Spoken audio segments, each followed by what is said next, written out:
सखीबू। आई हो दादा, अरे का कहीं मना मुँह देखाई में जितना सामान मिल रखा सब लेके आ गायक बने दिल्ली भाग गइल बा। आ लए सखी सुना ओकर नाम का कह के गइल बा। अच्छा ठीक बा ये सखी सुनाव।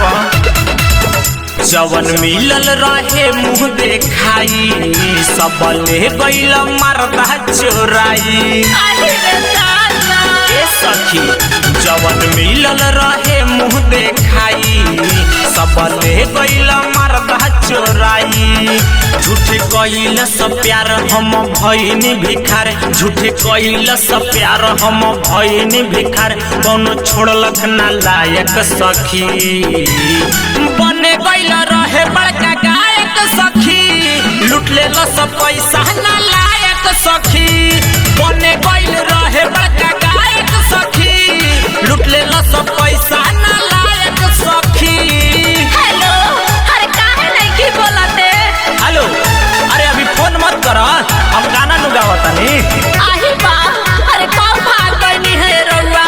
हाँ तारा के बताई त गहनवा हमरा के दे तू। रात में भाग गइल तूड़ी के किली, 8 बजे उ त पहुँचल दिल्ली। फोन पे कहलस की चिंता ना करी ह, आए में जान तबे पलंग हिली। आई बाप रे बाप। रात में भाग गइल तूड़ी के किली, 8 बजे उ त पहुँचल दिल्ली।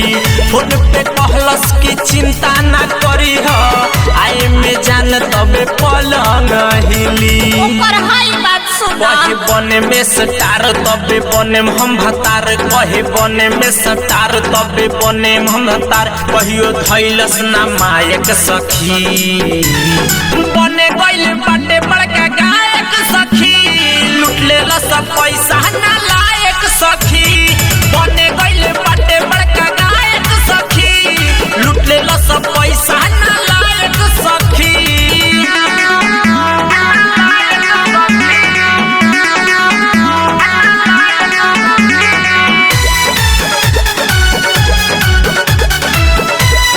म्यूजिक बाय नवल किरॉय।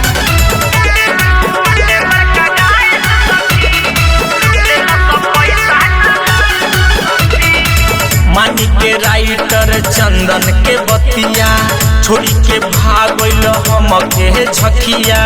कहे की जय सिंह जैसन बने माँ, ओही फेरा में पगलाइल बनतिया।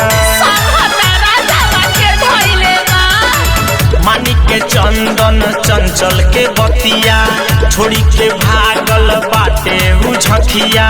कहे की जय सिंह जैसन बने माँ, ओही फेरा में पगलाइल बनतिया। और का भइल हो? ओकरा भइल रहे बाई गरियावतिया माई, ओकरा भइल रहे बाई गरियावतिया माई। बड़ी बाटे खाला नायक सखी, बने गइल रहे बड़का गायक सखी। लूट ले सब पैसा ना लायक सखी, बने गइल रहे बड़का गायक सखी। लूट ले सब पैसा ना लायक सखी। जवन मिलल रहे मुँह देखाई सब ले गइल मर्दा चोराई।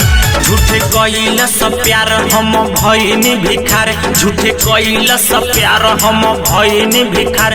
कौनो छोड़लक ना लायक सखी, बने गइल रहे बड़का गायक सखी। लूट ले सब पैसा ना